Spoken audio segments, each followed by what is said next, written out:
The World Trade Center, tower number 1 is on fire. The whole outside of the building was just a huge explosion. 10-4, all companies stand by at this time. My name is Chaplain James Yee. I'm a West Point graduate, and I'm a third-generation Chinese American. And I'm also a Muslim American. After 9/11, I was immediately turned to educate soldiers and troops about Islam. These are prophetic traditions of the Prophet Muhammad. All of that recognition after 9/11, I think, is what got me handpicked to become the Muslim chaplain to serve down in Guantanamo Bay, Cuba, the controversial prison camp where hundreds of Muslim prisoners are held even today. I was one of the very few individuals who was able to speak freely and openly with the prisoners. And in that capacity, I was able to gain a broad awareness of the abuses that were occurring down in Guantanamo. After 10 months of receiving an enormous amount of praise and recognition from my superiors, I was then given a short 2-week break, or what I thought would be a short 2-week break. But when I landed in Jacksonville Naval Air Station, I was stopped by customs officials. They would search my bags, and then they would say that I had some suspicious documents that they found in my backpack. And then I would be arrested in secret. I had been charged with espionage, spying, and aiding the enemy. And indeed, I was actually threatened with the death penalty by military prosecutors.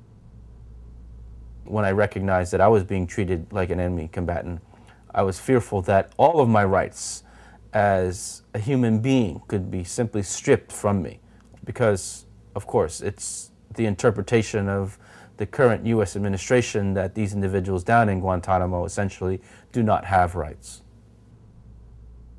After being in prison for 76 days in isolation, I was cleared. My record was wiped clean. I would then resign my commission from the U.S. military, and I would receive an honorable discharge. Allahu Akbar, Allahu Akbar, ashhadu an la ilaha illallah, ashhadu anna Muhammad Rasulullah, hayya ala-s-salah, hayya ala-al-falah. I believe that I was put through this ordeal, one, because I am a Muslim American. I think many people in Guantanamo would see the American Muslims and recognize that our form of prayer mirrors exactly how these Muslim prisoners prayed and read the Holy Quran. And that meant to some people, we, American Muslims, were also the enemy, and I was targeted because of that.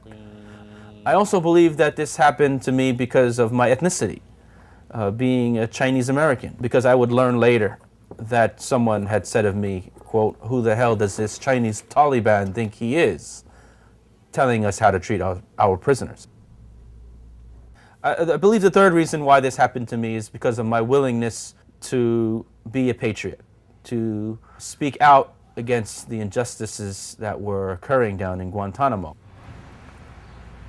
I've always been a patriotic American citizen. I've always believed in the American way of life, the values that are embodied in the Constitution.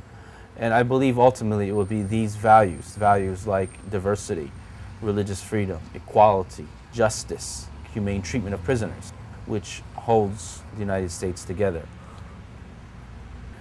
I am a wrongly accused terrorist spy, and I am a patriotic American. I am an American. I am an American.